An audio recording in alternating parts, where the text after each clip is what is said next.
Of late, I've been finding that it is difficult for me to spend time with people without feeling like I'm building something.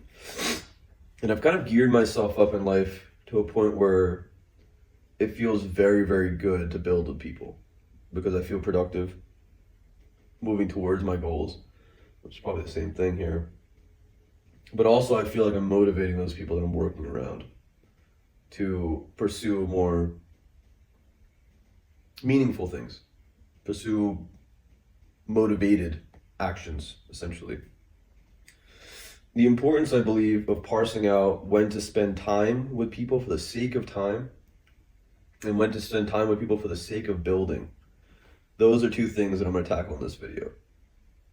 My name is Tarab. I make videos about emotional intelligence every day. Please come on by and take a look whenever you have the time. Today I will talk about the contrast of building with people versus just spending quality time.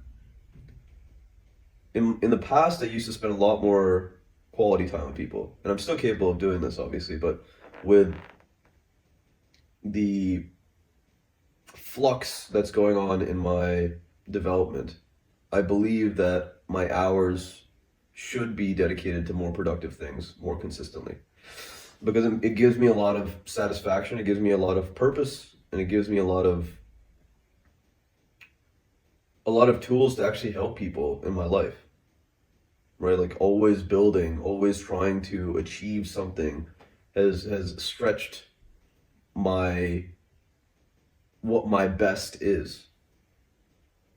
I think that's like the personal improvement game. It's like, we're essentially increasing the heights of our labor, of our love, of our commitment to something so that we may apply that to any given part of our life.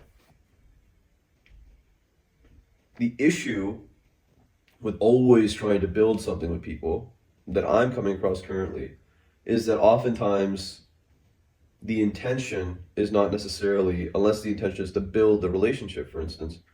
If the intention is a third party thing, if it's something that's a mutual activity together, the deeper conversations as to what people are struggling with, the deeper conversations about motivation, about emotions, those can't necessarily take place at the same time.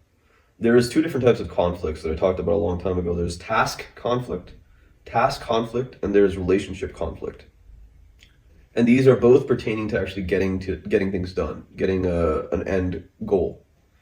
So relationship arguments, relationship conflicts are very, very unproductive when it comes to trying to figure out what the most efficient route to a certain goal is.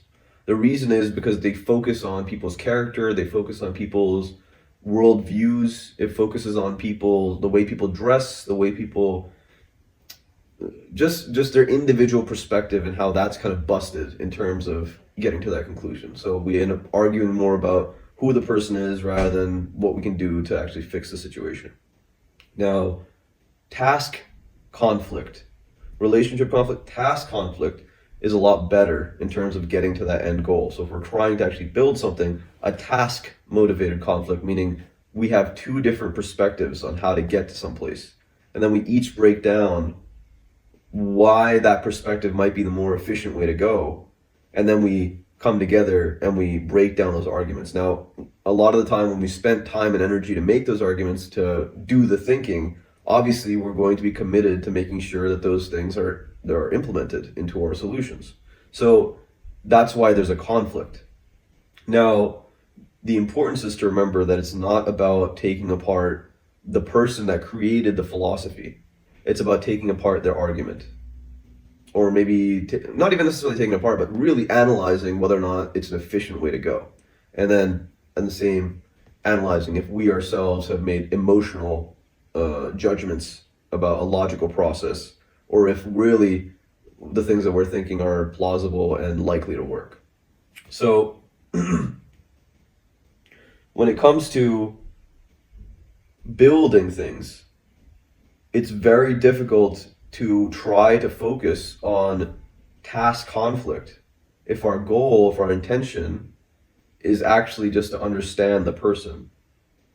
And I'm not saying relationship conflict is the way to go here, but I'm saying that I think we need to be very structured with our time in order to understand why we're calling someone or why we are even showing up to an event. Because if we're not sure about what we want to get out of it, then we'll be in the middle and we'll probably not get anything out of it to any drastic degree. I'll give you an example. So I had a birthday the other day, and I went to the birthday knowing, and I like took my laptop, and well, I took my laptop, but it was because I wanted to play some Magic the Gathering, online, whatever. But I went into it knowing that I'm not going there to record videos for work. I'm not going there necessarily to have work conversations, right? On building my vision conversations. Like, that doesn't matter to me. What matters more to me is the people at the birthday, the things that I want to talk to about them, the way that I want them to feel, that I'm listening to them, that I care about them. And by virtue of going into it this way, my brain wasn't fragmented.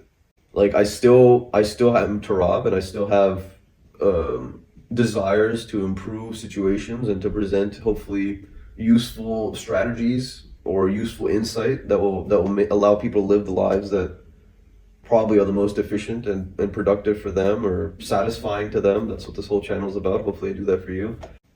But it wasn't with the intention of, oh, I need to go and get an investor, or I need to get this person to think about this particular thing because this is something that I'm working on, and you know what I mean? It was very much, I'm there for them, for the moment. And that means that the building wasn't so much about tangible goals. It was more about shaping a soul, shaping philosophies, and making sure that I have the space that I need in my life to grow, and that the other people in the sphere, in the birthday that I went to, that those people are aware of kind of where I stand with the things that they do, or where the other people in their life that stand with the things that they do. So it was a lot more about analysis of the soul, something that's kind of the opposite of building sometimes. It can be building in the sense that when we analyze deeply and come up with conclusions on how to augment things, that things need to be broken down and built back up over time.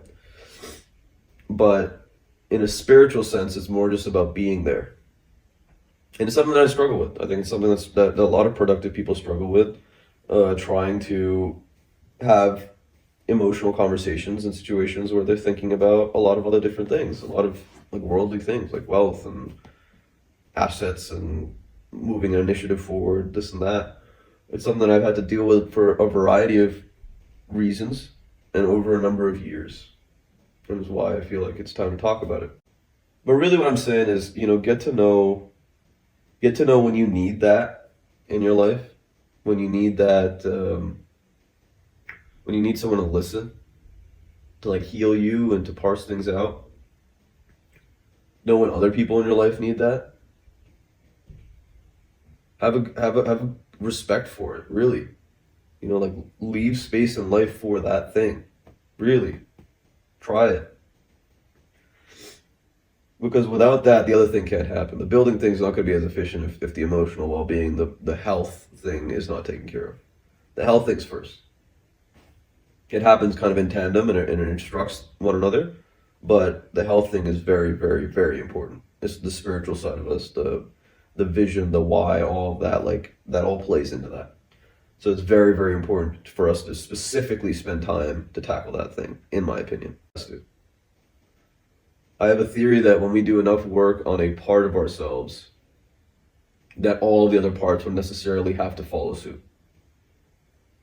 That whatever, like if it's a graph in a video game, of like your skills, that if your strength goes all the way up, if you get like massively jacked, then everything else will have to eventually get to that point in order for you to feel whole, in order for us to feel like we're grounded in reality, essentially.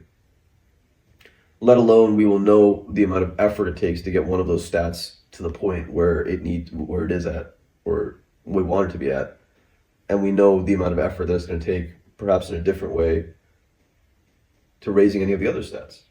Right? It's like an experience that tells us, hey, this is possible. So, build. I'm always about building, and hopefully this is not too verbose for you, but I'm always about building.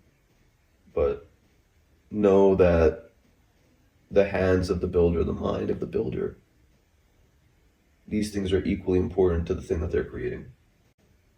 Hopefully this gives you something to think about. If you have some time, check out this video. Sure, we'll have to do something with nurturing friendships, making sure that we have that in our life. And actualize your potential catalyst. This world needs you. Take care.